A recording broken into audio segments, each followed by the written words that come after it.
आयुर्वेद में मैं एक फेफड़ों की ताकत को मजबूत करने की विधा जानता हूँ।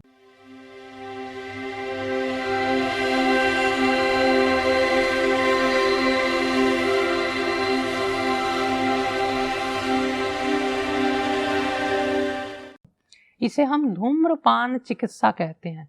धूम्रपान चिकित्सा का मतलब होता है किसी औषधि को जला करके उसके धुएं को नासिका के द्वारा अंदर की तरफ इनहेल करवाना और उससे वो फेफड़ों में जाके सीधा असर करता है।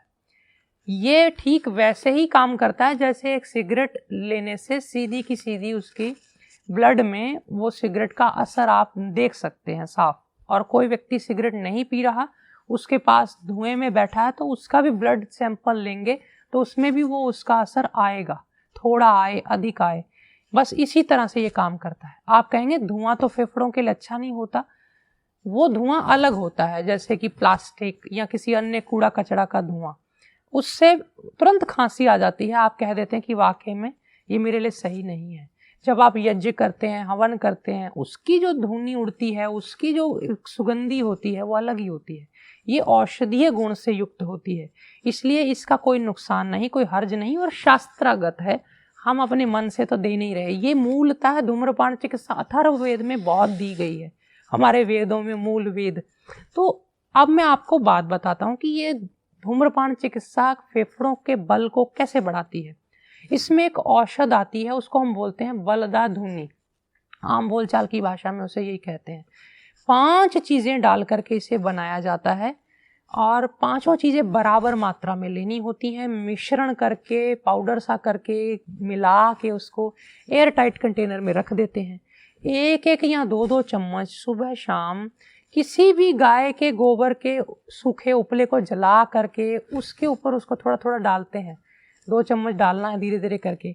उसका जो धुआं धीरे धीरे आराम आराम से जो उड़ेगा अगरबत्ती की तरह, वो आप उसी में प्राणायाम करें बैठ करके। उसमें कम से कम 9-10 सांसें तो लंबी खींचें।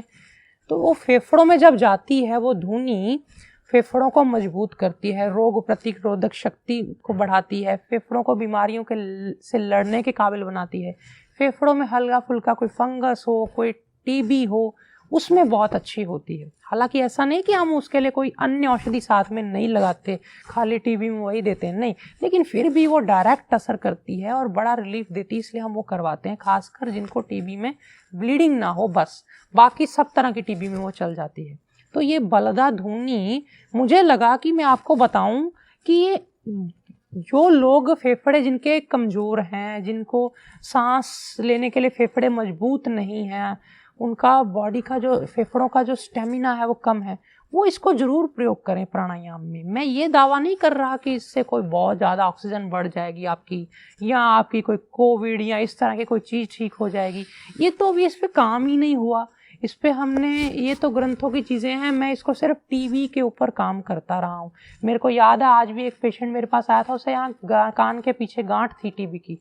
बहुत इलाज करवाया, ठीक नहीं हुई। मैंने जब उसको बलदा धुनी दी, उसने सुबह शाम उसको उसी में प्राणायाम किया, उसको सूंघा, तो उससे उसने मुझे आके बताया कि 1-2 महीने में उसकी गांठ फीकी होके धीरे धीरे वो ख़त्म हो गई। तो मैं उस वक्त फिर इसको ज़्यादा प्रयोग करने लगा और भी कई पेशेंट्स पे देने लगा, तो मुझे बहुत पॉजिटिव रिजल्ट्स मिले इसके। तो आप लोग इसे जब ब्रेथलेसनेस हो रही है तब ना दें, क्योंकि उस वक्त ये और ज़्यादा स्मोकी सा एटमॉस्फेयर पैदा करेगा, जो कि पेशेंट के लिए अच्छा नहीं है। आम तौर पे जो लोग प्राणायाम करते हैं, योग करते हैं, फेफड़ों के लिए मजबूती के लिए कुछ कर सकते हैं, अगर शौक है तो ज़रूर इसको आजमा कर देखें, आपको पॉजिटिव ही रिजल्ट्स मिलेंगे। क्या डलता है इसमें, आइए जान लेते हैं। सबसे पहले इसमें ले लीजिए भीमसेनी कपूर।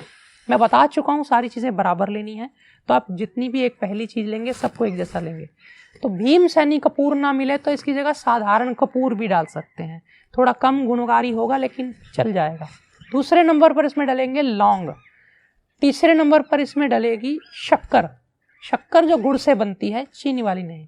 और चौथे नंबर पर इसमें डलेगी शतावरी, शतावरी की जड़, शतावर की जड़ जिसको कहते हैं, दूध से 1000 गुना ज़्यादा ताकतवर होती है। तो इसके बाद 5वें नंबर पर डलेगा गाय का घी, देसी घी। ना मिले गाय का तो भैंस का भी चल जाएगा, देसी घी होना चाहिए, गाय का जरा ज़्यादा असर करेगा।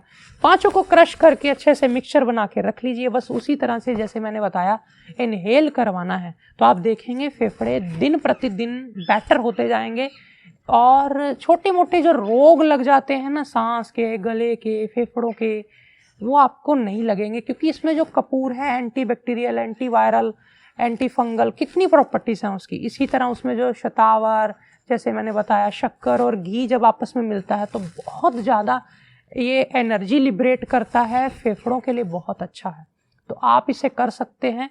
कितने लंबे समय तक किया जाना चाहिए? मैं तो समझता हूँ हम 1-2 महीना करवाते हैं जब किसी पेशेंट को, तो उसकी टीबी के काफ़ी ज़्यादा सुधार होते हैं, और साथ में जब आयुर्वेद की अन्य औषधियाँ चलती हैं तो टीबी ख़त्म हो जाती है। लेकिन फेफड़ों को, जैसे परिवार में किसी और के भी तो अंदर जाएगी, तो वो उनको जरूरी थोड़ी कि टीबी होगी, अब वो ले नहीं सकते, किसी के लिए भी प्रयोग किया जा सकता है। आप अगर योग कक्षा में, अभी तो वैसे सब लोग नहीं जा रहे होंगे, लेकिन अगर कहीं बैठ के करते हैं घर में तो वहाँ जला सकते हैं, सुबह शाम अपने पूजा में, पाठ में, विधि विधान में प्रयोग कर सकते हैं। चारों तरफ अगर गोबर का उपला ना मिले तो कोयले पे जलाया जा सकता है।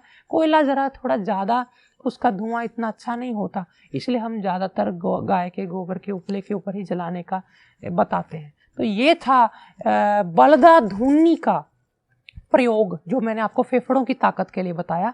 वैद्य भाई बहन ज़रूर इसे अपनी प्रैक्टिस में शामिल करके देखें एक बार, आपको बहुत अच्छी लगेगी, आपकी फेवरेट हो जाएगी।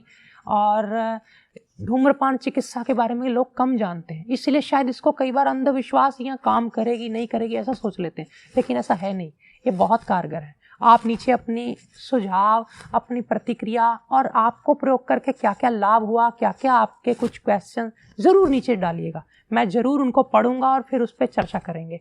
आपने मुझे सुना उसके लिए धन्यवाद। आज फिलहाल इतना ही, नमस्कार।